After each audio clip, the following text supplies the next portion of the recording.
Hello, ladies and gentlemen. My name is Greg Michalowski from ForexLive.com, and this is a technical look at the sterling versus US dollar as we end our week on March 18th, 2016, and look forward to next week's trading. Let's take a look at this pair. We'll start off by looking at the daily chart. At the low this week, that was the FOMC day on Wednesday. Of course, the Fed was more dovish in their statement and in Yellen's comments as well, and that forced the market to the upside. We based, for the most part, against this swing low that came back in January 21, but there's some other reasons for support down there. I'll take a look at that on the 4-hour chart in just a second.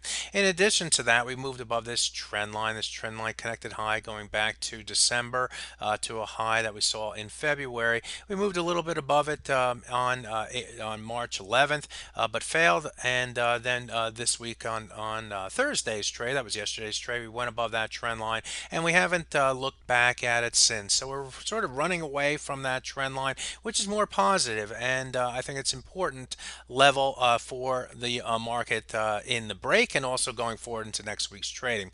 Now, also want to stay on this chart a little bit to focus on our targets for next week's trading. We are ending the week more bullish, as you can see, and we have the 38.2% retracement of this move to the downside coming in at the 145.92. That's our first target on the top side. Move above that, and we're going to head up to our next key target. And this is more important than the 38.2. This is the 100-day moving average. That's the blue line in this chart, simple moving average. And if you go back in time and take a look at the last time the market traded and closed above that 100-day moving average, goes all the way back to September 17th, 2015. So that's a number of months that we have been below the 100-day moving average. A lot of times when the market comes up and tests that moving average for the first time, you're going to find sellers against that level. Why? Because risk can be defined and risk can be limited at that level. All you have to do is put a stop above it, 15 pips above it, and if it goes above it, we should see the market have continued momentum, probably up to the 50% retracement.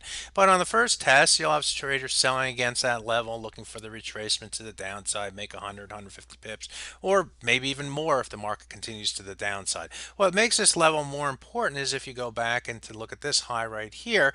This high right here occurred on February 4th, and it's within 3 pips of that 100-day moving average. Now the moving average is moving a little bit lower, so it's still going to be in the vicinity of this high.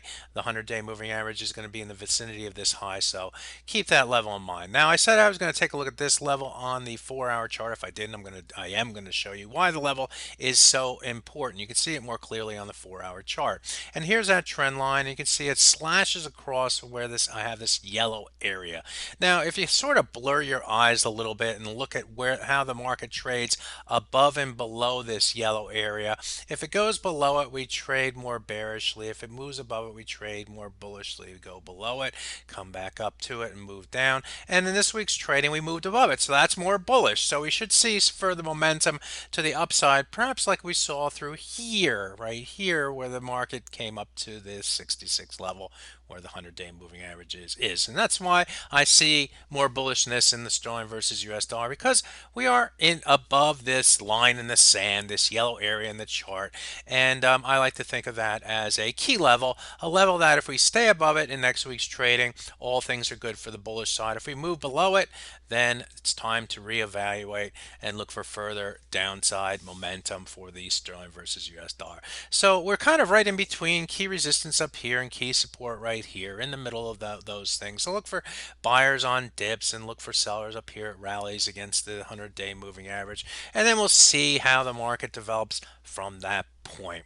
Now, before I go, I want to take a look at the 5-minute chart just to show you a little trading tips that you may want to take advantage of, especially in days like today where the market kind of slowed and did little moves to the downside, little moves to the upside, non-trending type of thing. After a trend day as well, a lot of times this happens where the market will consolidate and we'll sort of sideways through our way through the moving averages. Notice what happened here at these moving averages. The blue line's 100, the green line's at 200, and we're looking at a 5-minute minute chart. Market came down, tested the 200 and 100 right here, moved down again, and this was the money trade for the day. It was worth about 60 pips to the downside. Very low risk trade. You see the resistance here, and you're going to see the resistance here with probably stops above that line right there. And sometimes it'll go through it and you'll get stopped out. Other times it'll do what it did here and you'll get 60 pips. So you're risking this amount to potentially make something more than this little amount. Same goes true over here, how the market moved above it, and then the market started to use that level as support, moved up about 40 or 50 pips to the upside here, in just a short amount of time. So these are little trades that you can take advantage of if you pay attention. So there you have it. A look at the sterling versus US dollars. We end the week and look forward to next week's trading starting March 21st.